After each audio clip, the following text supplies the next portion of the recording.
I mean, it's a few things. For men, it's a variety of things. It's biological. Men are maturing later. Their prefrontal cortex is literally 18 months behind a woman's. If an 18-year-old girl is applying to college and an 18-year-old boy, the girl is really competing against a 16-and-a-half-year-old boy. Our school system is highly biased against men. Boys are twice as likely to be suspended for the same behavior as a girl. A black boy 5 times as likely. I imagine my boy and just how active he is and rambunctious he is, having to sit still for 80 minutes and learn French. It's just not. Think about the behaviors we endorse in K through 12 education. Sit still, be organized, color code things, be a pleaser. They're basically describing a girl. Mm-hmm. And we've had so much affirmative action, or what I would call empathy, purposeful and warranted empathy for women. Walk down the hall at NYU. There's Golden Seeds, venture capital for women, black women in consulting, women's supports group. There is literally nothing that says blank for men. Nothing.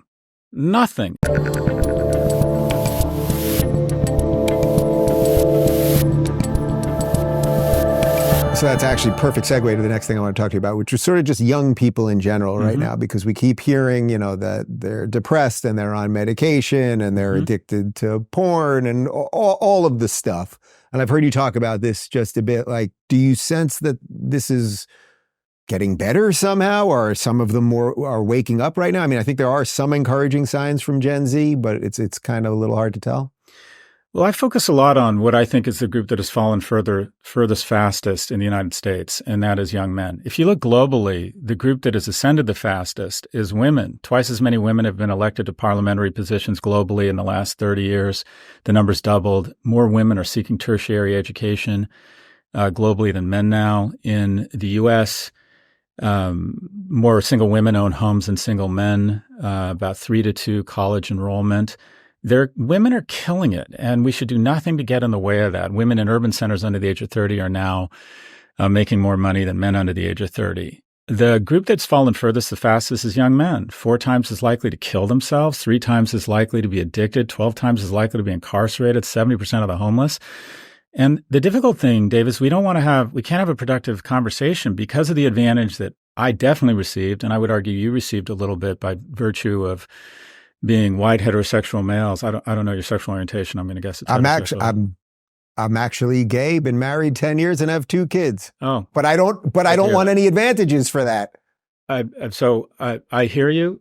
I believe I received advantage. 98% of venture capital raised was by guys like me, exactly my profile. And I think some of that reflects that women were not given and people of color were not given the same opportunities to raise money in venture capital. I think it's changing fast. I think it's a good thing.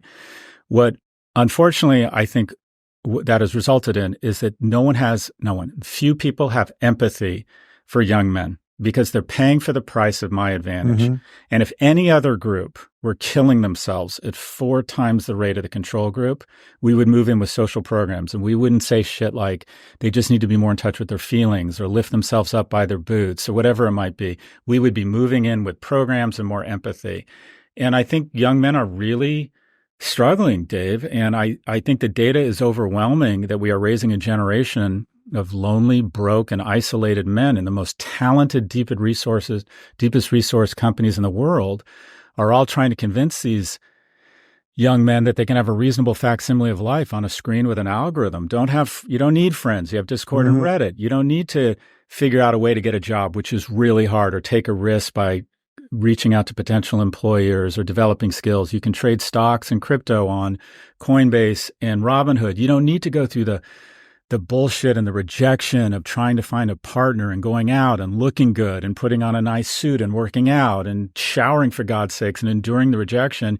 You have porn. And I think we're literally raising a group of almost like a new species of males that don't engage and don't socialize and are becoming less mammalia. And I think they become more prone to conspiracy theory. They become more likely to be misogynist. They become more homophobic. They become more likely to demonize special interest groups. And some, I think they become shitty citizens. And into that void have slipped some really unproductive voices that either want to tell them to be mean and coarse and take charge of their lives and treat women like property, or on the left, they lecture, be more like a woman. That's not the answer either. So I think the data is overwhelming that we're producing the most dangerous person in the world, and unfortunately, we don't seem to have the same empathy, which lacks a productive conversation. Do you think some of that is just the natural extension of 20 plus years of the internet and social media? And you mentioned Reddit and Discord and whatever else is out there, that it was just going to lend itself that we could all just kind of corner ourselves off into these weird micro communities because it's kind of the easiest thing as opposed to showering and cleaning your room and some of the other Jordan Peterson-esque things that you mentioned there? 100%. It's a few things. For men, it's a variety of things. It's biological. Men are maturing later. Their prefrontal cortex is literally 18 months behind a woman's. If an 18-year-old girl is applying to college and an 18-year-old boy, the girl is really competing against a 16-and-a-half-year-old boy.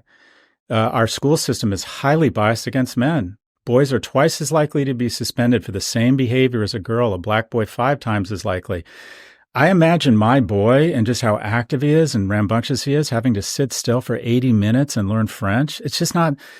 Think about the behaviors we endorse in K through 12 education. Sit still, be organized, color code things, be a pleaser. They're basically describing a girl. Mm-hmm. And we've had so much affirmative action, or what I would call empathy, purposeful and warranted empathy for women. Walk down the hall at NYU. There's Golden Seeds, Venture Capital for Women, Black Women in Consulting, Women's Supports Group. There is literally nothing that says blank for men. Nothing. And so as a result, you have a group of people who just aren't tracking, just aren't pacing. And if we're going to have an honest conversation around mating, we have to have an honest conversation. First off, we have to acknowledge the genders. 95% will likely identify with one sexual orientation or gender. And that doesn't mean you don't have empathy for people who are non-binary. Let's stop this. It's not a zero-sum game. You can have empathy for young men. That does not make you anti-women, right? Civil rights didn't hurt white people. Gay marriage didn't hurt heteronormative marriage. This can be accretive. It can be additive. But there's just, generally speaking, a total lack of empathy for these young men. And we don't, like I said, we just don't move in with programs. The social media, biology has been a part of it, education system that's biased against them, social media, which sequesters us from one another. I think a coarsening of our discourse. When I was young and I went on a date, I could date someone for 3 months and I'd have no idea what their politics are.